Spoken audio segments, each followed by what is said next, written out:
بسم اللہ الرحمن الرحیم۔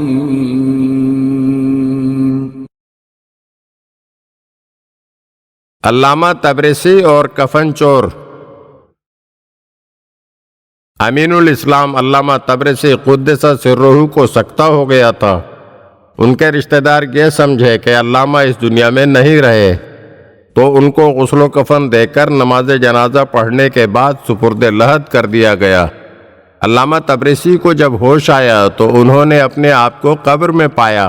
خدائے مہربان کی طرف متوجہ ہوئے اور نظر مانی کہ خداوندہ، اگر قبر سے نجات حاصل ہو گئی اور صحیح و سالم زندہ رہا تو قرآن کی تفسیر لکھوں گا۔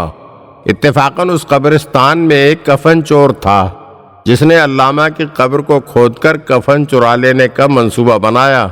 تو اس نے رات کی تاریکی میں قبر کو کھودنا شروع کیا، پھر لحد سے اینٹوں کو ہٹا کر بندے کفن کھولنے کے بعد جب بدن سے کفن کو اتارنے لگا تو علامہ نے اس کا ہاتھ پکڑ لیا تو چور ڈر گیا، اور اس کے بعد علامہ تبریسی نے جب اس سے بات کی تو وہ اور زیادہ خوفزدہ ہو گیا، لیکن علامہ نے اس سے اپنا سارا واقعہ بیان کیا اور کہا تم گھبراؤ نہیں۔